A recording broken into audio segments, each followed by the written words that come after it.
Oke, jadi malam ini saya coba untuk membicarakan tentang apa itu healing consciousness ya. Healing consciousness adalah keadaan sadar di mana manusia hadir dalam dirinya, tidak melawan luka, tidak menyangkal rasa, dan tidak menggantungkan kesembuhan pada faktor luar semata ya. Jadi ia bukan teknik, bukan sugesti, bukan energi yang dipindahkan seperti kebanyakan orang, wah saya transfer energi gitu kan. Itu saya menganggap itu hal yang masih perlu dibuktikan ya. Melainkan bagaimana kita meningkatkan kualitas kesadaran agar seseorang itu memungkinkan untuk pulih secara alamiah. Nah, healing bukan berarti disembuhkan ya, tetapi dalam paradigma umum, seseorang disembuhkan oleh orang lain, oleh dokter, oleh ritual, oleh energi. Nah, kali ini justru healing ini bagaimana manusia pulih karena kesadarannya kembali tertata gitu ya. Jadi kita mencoba mengembalikan kesadarannya supaya tertata. Manungsa saged pulih amargi kesadaranipun sampun kaatur lan katata malih kanthi trep. Itu kalau di Sastra Jendra ya. Kasembuhan itu ora teka saka njaba nanging nalika saka batin kita sendiri, jadi eling gitu loh kita. Mengapa kesadaran bisa menyembuhkan? Lah ini juga satu pertanyaan. Karena luka manusia itu bukan hanya di tubuh, melainkan ada di cara pikir, di cara merasa, ya, di cara memaknai hidup. Itu juga menjadi luka kadang-kadang, kekeliruan-kekeliruannya itu. Ya. Nah, ketika kesadaran terpecah menjadi reaktif ya, menjadi penuh konflik batin, maka tubuh dan emosi mengikuti kekacauan itu. Nah, kadang-kadang kita mengalami satu muntap gitu. Muntap itu menjadi reaktif gitu ya. Healing consciousness bekerja dengan cara menghentikan konflik batin secara internal. Mandekakin kepentingan lan geger batin ing sakjroning manah. Ya, jadi menghentikan satu konflik ya. Kepentingan lan gegernya batin itu diselesaikan gitu secara internal. Nah, maka saat konflik berhenti biasanya sistem saraf juga tegangannya menurun ya. Kemudian emosi juga menjadi stabil. Tubuh menjadi masuk pada mode pemulihan. Jadi tarafnya itu masuk ke pemulihan. Healing consciousness dalam bahasa sastra Jendra itu adalah suksmo sejati kembali memimpin. Nih ya, suksmo sejati kembali memimpin trigati, tiga kesadaran, yaitu kesadaran pikir, kesadaran raga, kesadaran rasa, itu kembali dipimpin oleh guru sejati kita, ya roh suci kita, suksmo sejati, ya. Nah, selama ini yang memimpin sering ego. Itulah yang sering adanya trauma, ketakutan, juga pemikiran-pemikiran yang selalu pamrih. Itu karena ego yang memimpin. Nah, ketika sukmo sejati tadi sudah hadir, biasanya pikiran menjadi jernih, rasa menjadi tentram, rasa menjadi jujur, ya. Yaitu di dalam sastra Jendra dinyatakan nalika suksmo lenggah ing dampar, pikir ora ribut, raga ora nglawan, rasa ora keblinger. Jadi tadi menjadi jernih ya, kemudian juga menjadi tentram ya. Jadi ketika suksma sudah lenggah lagi, itu pikir jadi tidak ribut, jernih ya. Bukan sensasi tapi tanda nyata loh. Healing consciousness ini bukan euforia. Tandanya justru halus sekali. Tidak tergesa ingin sembuh. Berani merasakan tanpa drama. Tubuh terasa aman, bukan tegang. Emosi hadir tanpa meledak-ledak. Ya. Pikiran lebih sunyi tanpa dipaksa. Jadi kalau di dalam Jawa ya, Sastra Jindra, waras sejati ora rame nanging meneng lan jejeg. Jadi mengalami satu kewarasan yang sejati sehingga tidak goyah lagi, nanging meneng lan jejeg. Sastra Jindra justru mengingatkan rasa sing ora dipangku bakal nuntut bali. Jadi healing consciousness ini sifatnya menghadapi, bukan melarikan diri. Ya, jadi healing consciousness adalah keadaan sadar di mana manusia berhenti berperang dengan dirinya sendiri, sehingga pemulihan dapat terjadi secara alami pada pikiran, rogo, dan rasa. Kalimat jembatan keruatan dan meditasi kelompok. Jika luka lahir dari kesadaran yang terpecah, ya, maka ruatan dan meditasi kelompok sangat penting untuk dilakukan. Dengan cara mengembalikan manusia ke kesadaran yang utuh tadi.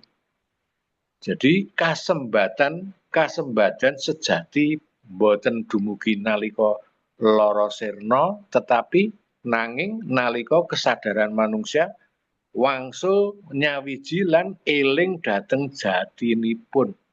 Jadi kembali. Ya. Nah ini memang kita harapkan kalau misalnya ada penyembuhan dan sebagainya, kita harapkan ya.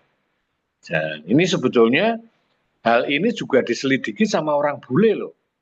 Jangan salah, Abraham Maslow itu sampai melahirkan psikologi transpersonal. Ya, kita nggak perlu minder. Sastra Jindra ngajar itu Triwikromo, ya, hening dan sebagainya. Setiap Rabu itu kita meditasi bersama itu penting, atau latihan batin kita. Nah, kenapa kita harus meditasi dan memperbaiki perilaku?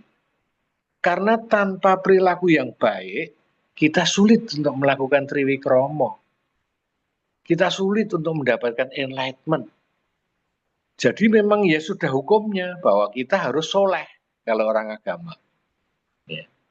Nah ini Abraham Maslow ini juga sampai mendapatkan satu pemikiran bahwa ada suatu peak experience, satu kesadaran puncak. Ya.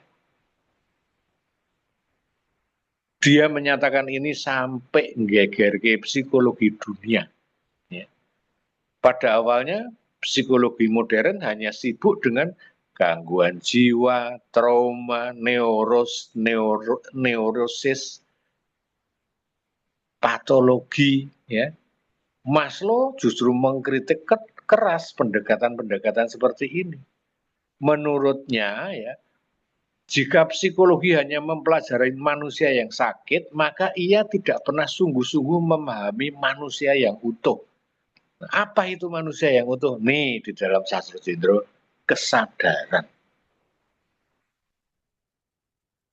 Ia lalu bertanya, bagaimana keadaan batin manusia yang benar-benar sehat? Itu jadi dipertanyakan.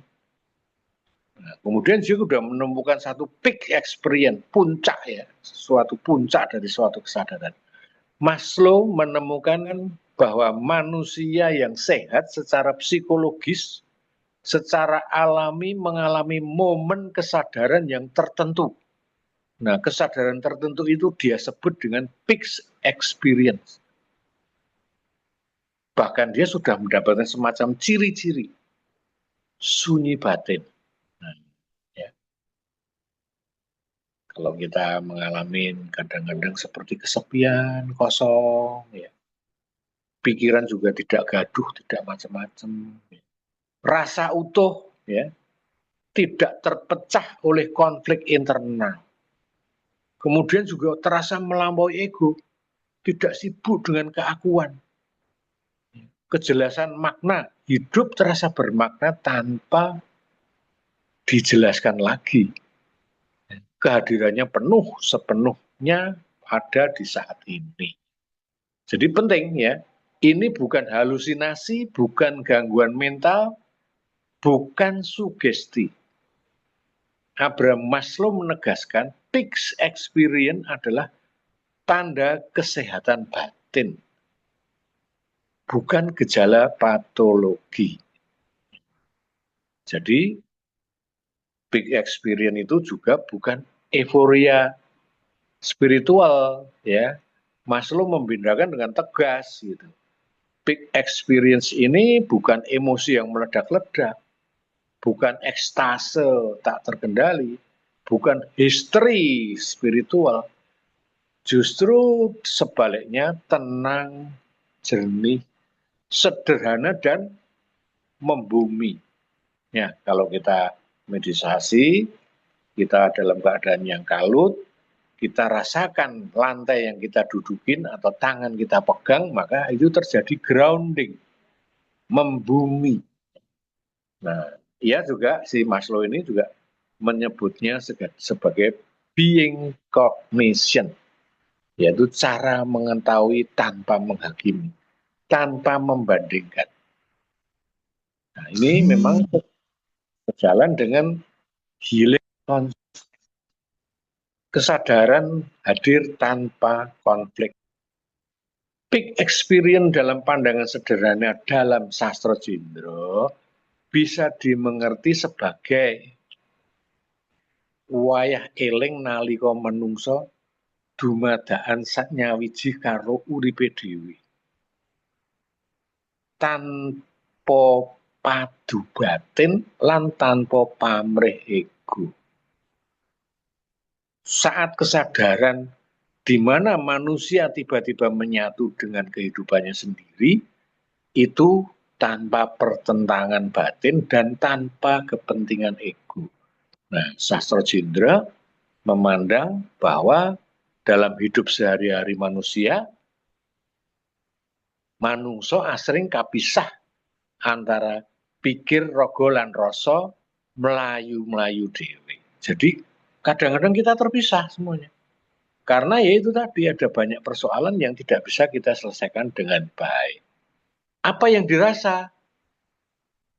Gitu. Jadi bukan yang dipikir ya, apa yang dirasa. Nah, di dalam peak experience-nya Maslow tadi, ora perlu dipikir, justru malah dirasa. Ya. Tanda-tandanya, ati meneng tanpa dipeksa. Ora kepengin pamer pengalaman. Ora kepengin dianggap suci. Rasa cukup tanpa sebab. Meneng nanging ora kosong. Wutuh nanging ora gumedhe. Nah, sastra Jindra menegaskan bahwa ini hal yang bukan kesurupan gitu loh.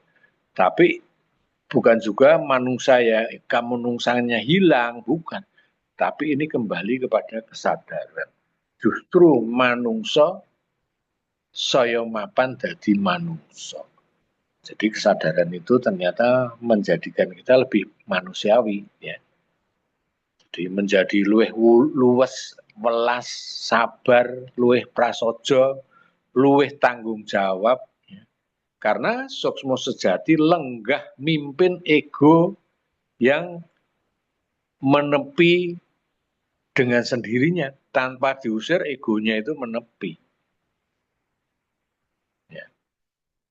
Jadi ego tidak perlu dimatiin, tidak perlu dimungsuhi, dan tidak perlu kita tuh tersetir oleh urip kita tersetir oleh ego. Ego biar lenggah aja, jadi abdi. Jadi bukan jadi ratu. Nah, ini kunci penting di kejawen ya, itu ego di laremke. Jangan sampai kita tuh disetir oleh ego. Makanya menurut si Maslow tadi yang ternyata hampir sama dengan Sastro Jindro, bahwa hal-hal yang sifatnya kesadaran itu tidak pernah dipikirkan oleh para psikolog. Padahal kesadaran diri itu penting sekali. Itu yang sebetulnya menyembuhkan segala sakit jiwa. Jadi peak experience ing Sastro Jindro inggih punika kahanan eling nalika trigati nyawiji. Egonya akan menepi dan kita dipimpin oleh guru sejati, suksmo sejati, karena kita sudah ada hubungannya dengan cahaya Tuhan. Jadi disebut suksmo sejati yang mimpin. Ya, jadi apa yang disebut Maslow peak experience itu bukan semakin naik jauh, tapi balik kembali kepada jati diri. Abraham Maslow menemukan sesuatu yang penting setelah seseorang mengalami peak experience, ternyata orang itu akan merasa lebih damai. Menghadapi luka lama segala udah tenang. Ya. Tidak mengalami satu trauma. Tidak ingin menutupin dirinya sendiri. Kalau kita masih picik ya, kita selalu ngeyel. Gitu loh. Tapi ini tidak reaktif lagi terhadap trauma. Kalau kita masih seperti anak kecil, menang-menangan. Oh, piye kae ora iso apa-apa to. Nah, tak ngono ke mati kowe ngene-ngene menang-menangan. Enggak, itu belum ketemu. Peak experience belum ketemu. Karena kalau sudah menemukan peak experience, puncak dari kesadaran tadi, lebih menerima diri sendiri. Tidak terobsesi untuk menjadi sempurna. Justru tidak merasa sempurna. Memiliki welas asih yang alami banget. Jadi kita perlu belajar. Ya. Seperti saya ini terus terang. Harus belajar terus.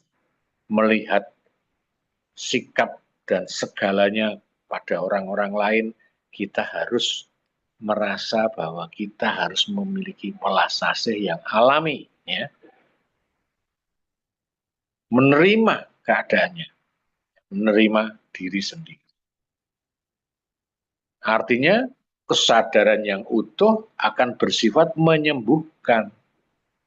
Inilah akar gagasan yang saya istilahkan healing consciousness. Penyembuhan terjadi bukan karena luka itu hilang, bukan. Tetapi karena cara manusia hadir mengubahnya. Jadi luka dirubah menjadi lebih harmoni. Nah, di situ juga Maslow kemudian menyadari. Jadi peak experience ini tidak boleh diperlakukan sebagai kejadian langka, ya. Lalu ia mengembangkan kemudian konsep Plato experience, tapi kita tidak langsung ke sini karena terlalu jauh. Ya, jadi Plato ini keadaan sadar, stabil, tidak dramatis, berlangsung dalam keseharian, ya. Yang ini yang disebut kesadaran luhur. Higher consciousness. Higher consciousness ini dituntut atau diinginkan oleh semua orang-orang yang suka spiritual. Ya. Makanya nanti Rebo ya saya mulai menjelaskan bahwa ada semacam taktik ya, taktik bukan teori, taktik ya. Meditasi tidak perlu durasinya berjam-jam. Hanya berapa menit. Kemarin saya sudah mencoba membuat lagunya, iringan musiknya, tidak lebih dari 8 menit. 7 sampai 8 menit. itu ternyata itu akan bisa membawa kesadaran luhur, higher consciousness tadi. Itu saya selidikin benar-benar, saya rasakan benar-benar. Bahkan saya setiap kali meditasi jam 00.00 ya, hampir hampir tengah malam ya, itu saya rasakan benar musik saya ini untuk saya sajikan hari Rabu nanti, misalnya gitu. Nah, jadi the goal is not peak but plateau. Jadi goalnya tidak hanya puncak, itu yang dimaksud dari Abraham Maslow tadi, tetapi suatu kesadaran yang luhur, beda sama puncak. Higher consciousness-nya. Nah, ini sangat penting ya, kesadaran bukan sensasi sesaat, tetapi kualitas hidup sehari-harinya juga akan terpengaruh oleh keadaan batin kita. Kalian semua kerja keras dan sebagainya tidak merasa apa-apa karena terlatih sekali dengan meditasi tadi. Kita memiliki kesadaran yang baik. Ya. Nah, itulah sebetulnya lahirnya psikologi transpersonal, menghebohkan dunia psikologi. Karena temuan ini Maslow mengakui psikologi perlu melampaui ego. Kita jangan justru menentang ego, tapi kita di atas ego, melampaui ego. Kemudian kita juga memperhatikan perilaku tetap. Kognisi semata. Jadi pemikiran-pemikiran yang kognitif itu anggap aja semacam sentilan aja. Jadi lebih bagus kita berperilaku yang baik. Nah, itu kan membantu benar loh. Saya nggak bohong, membantu meditasi kita. Ya. Nah, ini dia Maslow akhirnya bersama Stanislav Grof ya melahirkan psikologi transpersonal. Ya.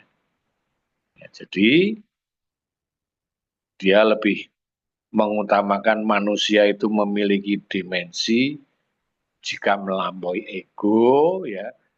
Kesadaran perlu dipikirkan, tidak hanya sakit jiwanya, neurosis, ya, skizofreni, tidak. Kesadaran dapat berkembang, ya. Kesehatan mental berkaitan dengan kedewasaan kesadaran. Itu diteliti benar sama mereka, sama Stanislav. Ya. Maslow sama tadi siapa? Stanislav, ya. Tuh. Jadi penemuan yang revolusioner gitu. Jadi pengalaman spiritual bukan otomatis patologis. Kesehatan mental hanya berkaitan dengan kedewasaan kesadaran. Jadi psikologi mulai berbicara tentang makna, kesadaran, dan keutuhan manusia. Nah, kemarin saya mencoba menulis tentang UNESCO itu tidak memperhatikan yang namanya kesadaran, mental, dan sebagainya. Kita tidak dianggap, kepercayaan itu tidak dianggap. Makanya kita nanti akan mendeklarasikan. Ya. Mendeklarasikan. Kemarin sudah saya bikin YouTube-nya. Ya. Itu harus, nanti akan diterima. Luar negeri akan menerima. Masalah rasa ini akan diterima. Jadi kita juga harus revolusioner. Ya, jadi harus kita berbicara juga tentang makna, tentang kesadaran, tentang keutuhan manusia. Tuh. Ya makanya saya kenapa sangat tidak hanya Carl Gustav Jung, tapi Abraham Maslow pun saya anggap sebagai seorang yang penting untuk sastra Jindra. Untuk sandaran-sandaran, karena dia penelitiannya benar, penelitiannya serius. Sementara kita tidak ada penelitian, tetapi ada kesamaan-kesamaan. Jadi ada semacam jembatan ke sastra Jindra. Ya, kita beruntung. apa yang Maslow sebut seperti peak experience, plateau experience, higher consciousness, itu di dalam Sastro Jendro ada semua. Bahkan kita sangat simple, ya, dikenal sebagai manunggaling gati pikir, gati rogo, gati rasa. Jadi semuanya itu ing ngisore panguwasa sukma sejati. Nah, apa yang disebut guru sejati hang wurui kalau bahasa Honosoroko, guru sejati hang wurui, ya. Nah, itu sebetulnya kita sudah kembali lagi pada pengertian bahwa suksmo sejati itu merupakan panguwasa. Guru sejati ini sudah menyatu dengan entitas yang paling tinggi, sehingga garis yang pernah saya sering khotbahkan itu, ya, sering terangkan, garis itu menyatu di roh suci, guru sejatinya sudah menjadi suksmo sejati. Jadi kalau dirasa-rasa memang peak experience merupakan semacam sekelebatan dari eling. Nah, plateau experience yaitu eling yang mapan. Maka saya bilang, ya, ada relevansi antara Sastro Jendro dengan apa yang dikemukakan oleh Abraham Maslow. Ada relevansi untuk healing dan ruwatan. Walaupun Maslow tidak bicara ritual, ya, tetapi ia menunjukkan bahwa kondisi batin yang memungkinkan pemulihan itu ternyata justru kalau dipikir, mungkin kalau saya pikir ada di Sastro Jendro. Sastro Jendro menyediakan struktur kesadaran, ya, jalan praksisnya yaitu ruwatan, meditasi, ya, dan juga ada konteks budaya. Maka ruwatan dan meditasi kelompok itu sangat penting. Maka saya harapkan nanti setupaingan itu kita bisa membiayai untuk konsumsi dan sebagainya, kita bisa kopdar lah untuk pendalaman. Kalian sudah mengalami patrap 1, patrap 2, ya. Nanti kita latihan lagi untuk pageninya, ya. Kemudian latihan lagi untuk meditasinya, ya. Nah, di situ ada keuntungan kita akan menjadi manusia yang utuh.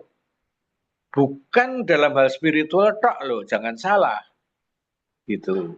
Nanti dalam hal bekerja, dalam hal Anda menjadi direktur, Anda menjadi manajer, itu pemikirannya lebih lain, karena itu nanti kita sudah mengalami adanya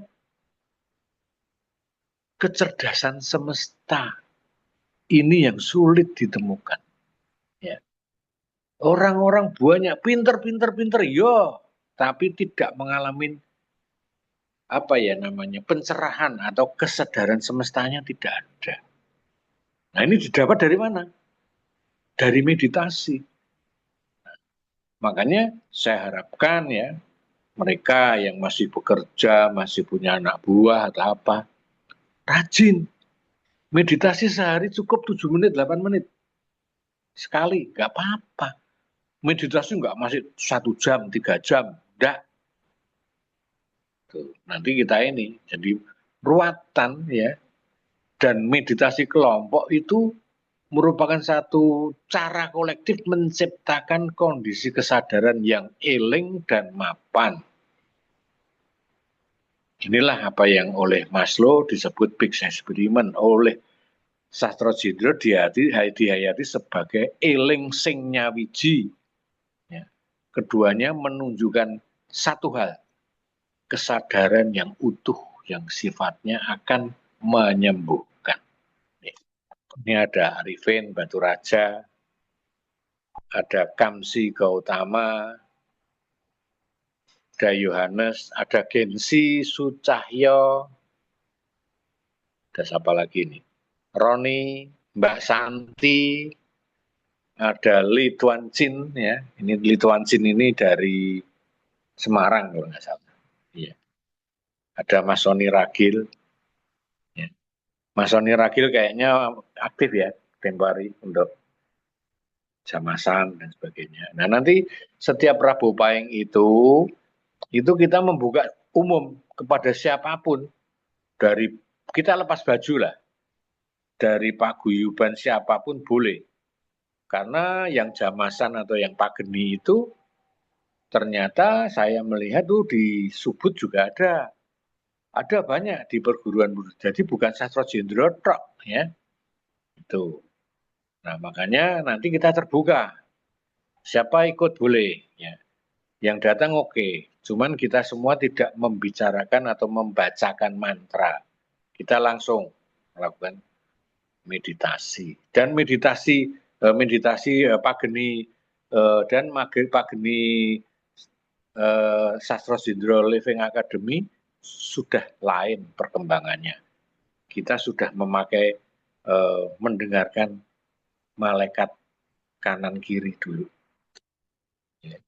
Jadi tidak seperti zaman dulu-dulu. Kita angkat dulu pada Tuhan, kita turunkan ke pusar, kita ke malaikat kiri, malaikat kanan, baru kita jamas. Ya, baru kita jilat. Ada cara lain nih.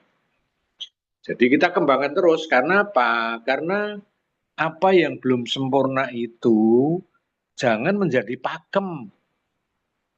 Nah, kita sempurnakan. Nah, kebetulan memang teman-teman ini banyak yang kreatif gitu loh. Banyak yang kreatif. Makanya saya sangat bersyukur sekali dengan teman-teman yang sering memberikan masukan ya, sehingga kita maju terus ya. Seperti kemarin ada yang usul bikin semacam lagu khusus, semacam Mars. Saya bilang kalau Mars itu kayak tentara, aku bilang. Enggak, kita tidak Mars, tetapi Kidung. Nah, Kidung Sastra Jendro Living Academy. Kidungnya ada ya, cuman nanti di Setu Paingan kita setel ya. Kemudian juga kita merancang ya semacam koreografi ya. Ini orangnya nggak ada karena lagi sakit kemarin, pegel-pegel apa gitu, nggak tahu, badannya bengkak-bengkak atau apa gitu, karena ada kecelakaan kecil naik motor ya. Dia nanti yang membuat satu koreografi senam pengantar meditasi yang kita sebut Wiroso Jendro. Ya, kita sebut Wiroso Jendro. Itu semacam senam tai chi untuk kesehatan kita juga. Jadi kalau orang selalu bilang, wah orang spiritual itu yang bagus ya pokoknya diem, merenung, selesai. Duduk, diam, merenung, selesai. Tidak. Tidak. Karena kita nanti justru harus combine dengan mindfulness. Kalau kalian makan, ya, jangan makan sambil ngobrol. Enggak. Makan, hayati makanan.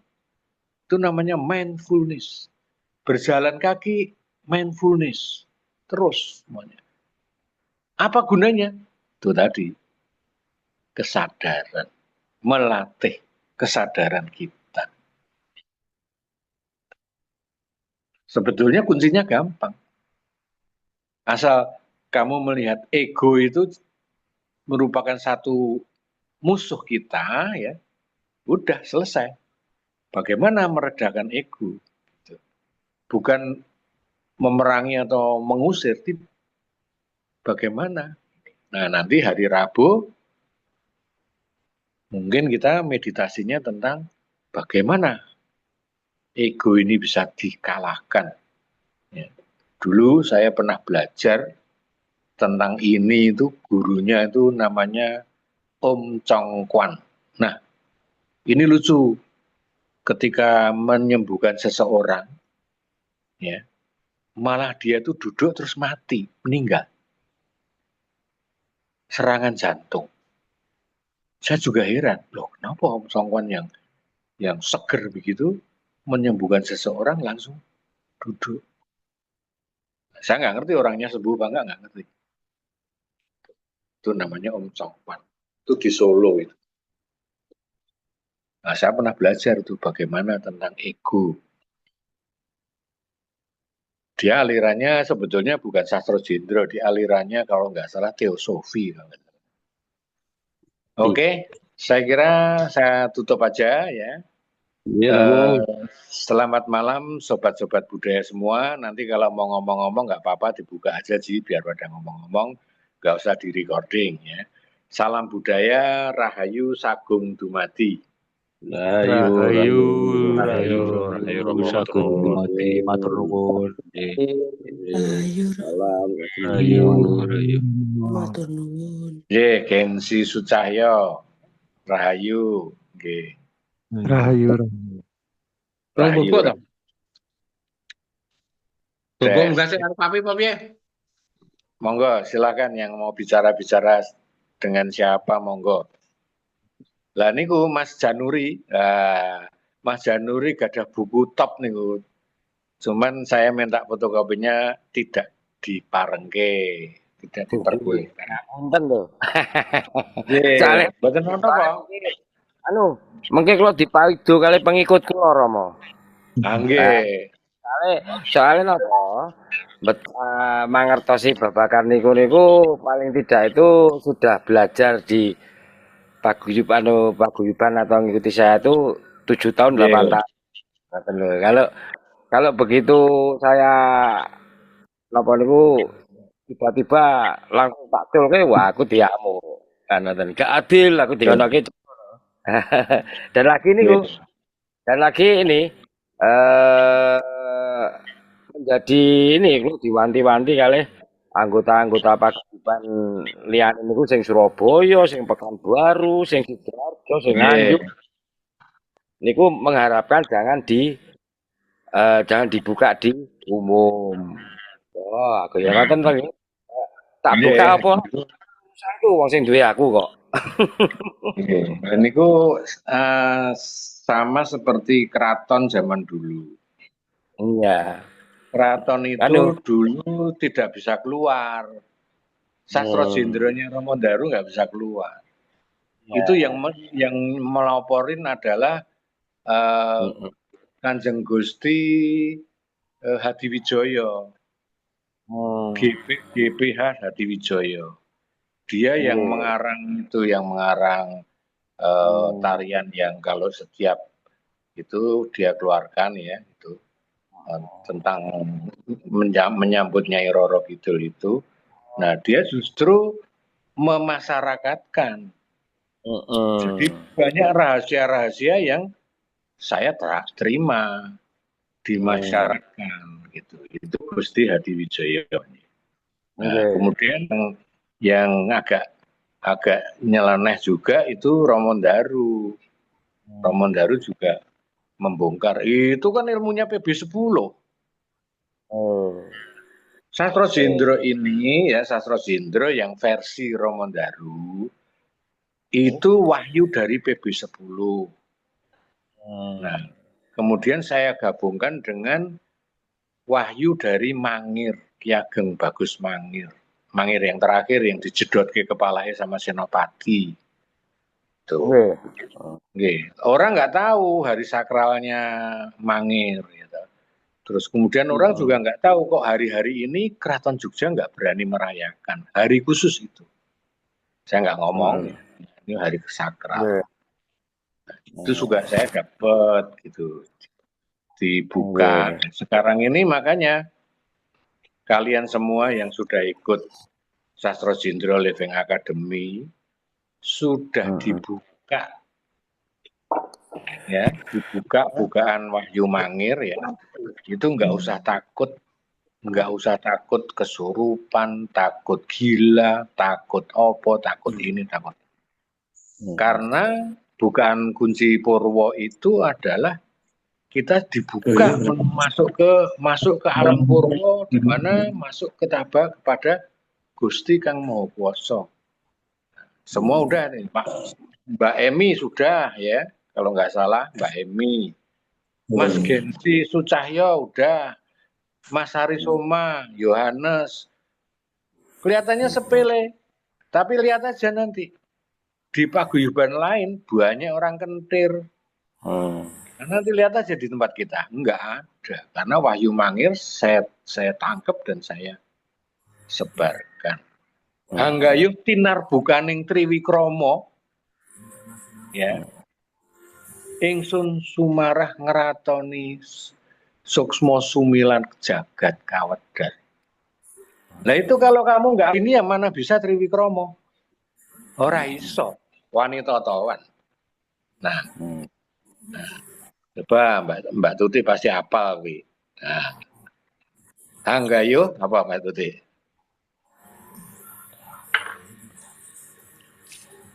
Hafal lah. Hanggayuh. Hanggayuh tinar bukaning Triwikromo, ingsun sumarah ngeratoni suksmo sumilar jagat kawedar. Nah, ya lah ini yang lain kadang nggak merhatiin waktu itu. Mungkin lah ya belum nyatet itu. Mas Sony Ragil punya enggak tuh. Nah, yang di Mas Rohmani mungkin juga enggak banget. Mudah-mudahan nanti Sabtu Paingan saya akan buat satu kertas saya bagikan yang sudah saya buka kunci purwonya. Ya. Itu betul-betul tak gadok isik gitu. Roh sucimu tak gadok isik manunggal dulu ke entitas yang paling tinggi.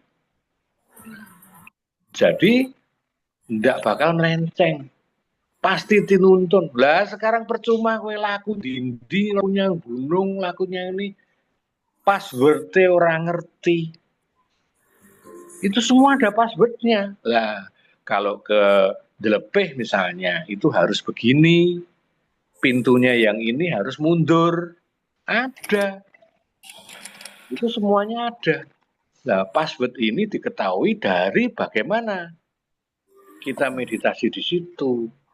Oh, suruh begini. Ya udah. Gitu. Di makam pun begitu. Makam begitu. Ada semacam pituduh ya. Kowe nek nang makam iki kudu ngombe sik banyu klopo saka klopone yang daerah situ misalnya. Nah, itu ada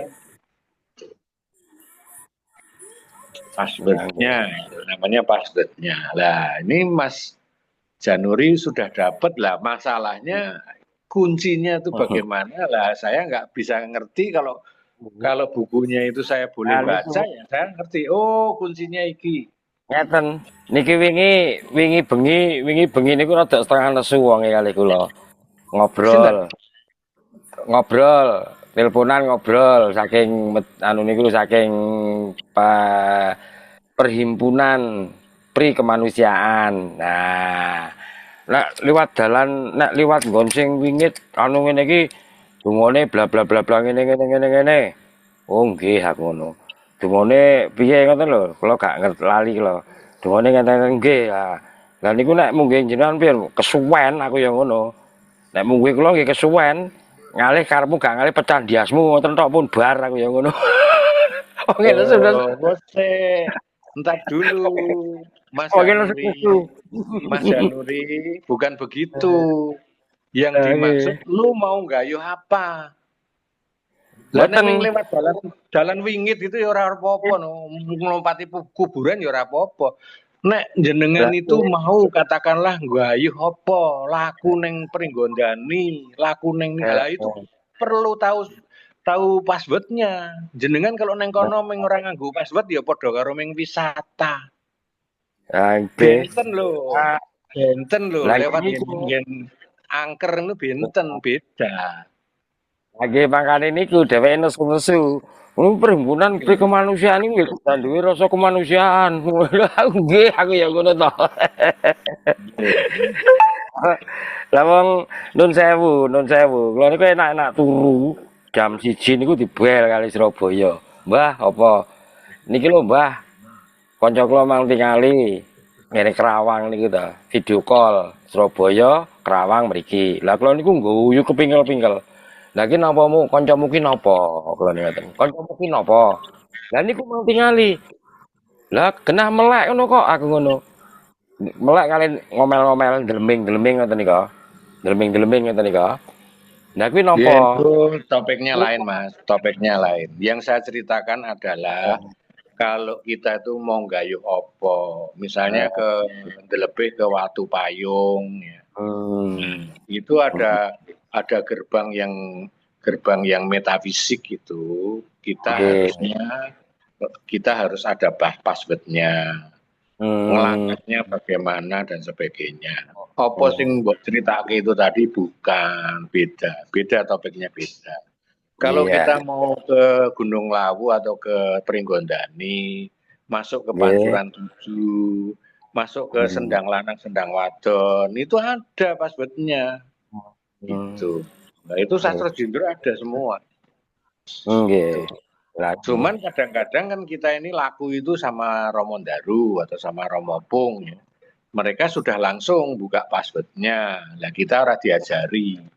Nah, kalau saya nggak mau. Kalau saya pasti minta diajari. Wah, wadi, ora entuk sinengker gini-gini. Oh, ya saya tanya terus. Terus. Oh, caranya gini toh Mas Pung kalau di ini. Itu penting. Itu penting tuh. Nah, nanti teman-teman kalau mau laku nanti rencana si Agustus mau ke Sendang Pengasih misalnya. Ada passwordnya Sendang Pengasih. Situ kungkum adus reneng passwordnya ya percuma. Gitu loh. Dan nggak tahu sejarahnya. Itu sejarahnya harus tahu. Jadi Sendang Pengasih itu penemuan terakhir itu yang nemuke Sunan Kalijogo. Tetapi sebetulnya Sendang Pengasih itu adalah waktu Pambayun sama Bagus Mangir diresmikan sama Ki Sapa itu, Ki Juru Martani atau Sapa itu untuk menjadi suami istri. Makanya disebut Sendang Pengasih. Daerah pundi niku? Bantul. Nah, di situ Sendang Pengasihan itu paling manjur untuk nguruwat, untuk pelukatan. Ya.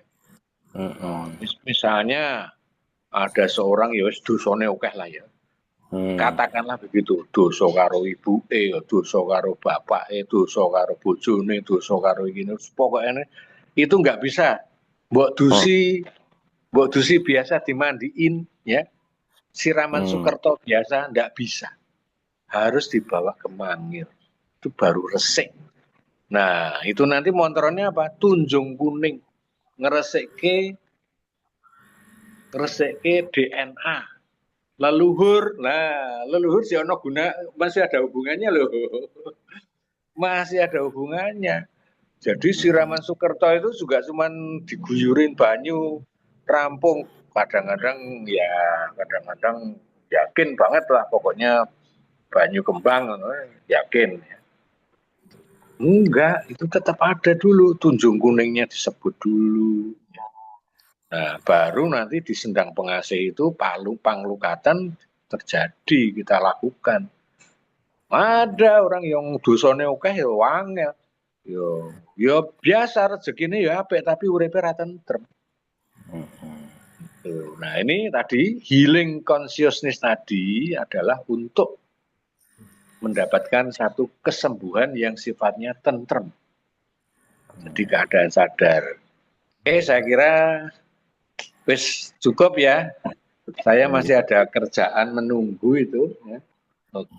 Oke. Salam buat sobat-sobat semuanya. Oh, ada Mas Sartono Selogiri ya. Monggo. Halo Romo Tony. Rahayu Romo. Rahayu Mas Sartono. Nggih. Selogirinya sebelah mana? Banyu Biru putih nih. Dan Banyu Biru itu Manyaran Romo. Oh, Banyu Biru Manyaran ya, bukan Selogiri ya? Selogiri sebelum kota. Oh, je. Monggo, rahayu. Rahayu Romo. Nggih, sekeluarga nggih, pun wedaran nggih, sekeluarga. Kulok ya Mbak Romo. Oh, piyambak nggih. Pun napa. Nggih. Nggih, rahayu. Rahayu semuanya, ya. Iya, Rahayu Rahayu, semuanya. Rahayu. Selamat malam, Mas Rohmani. Iya. Selamat malam, Mas Sony, ya. Rahayu, Kemudian Mas Rahayu Romo. Mas Nemar Belo. Selamat malam. Iya, Rahayu Romo. Rahayu. Ya. Mas Nemar Belo punya TikTok ya? Iya, TikTok ada Romo. Aduh, aku tadi baca aku. Punya Iya. TikTok. Guys, lah. Iya. Iya, oke. Ya, makasih. Mas Januri, monggo, matur nuwun sharingnya. Nggih. Semarang nih Mas Januri. Mas Yohanes, ya Mas Gotama, Rahayu. terus Mas ini Tuan Cin, nah ini juga teman saya nih, Semarang. Rahayu, Tuan Cin.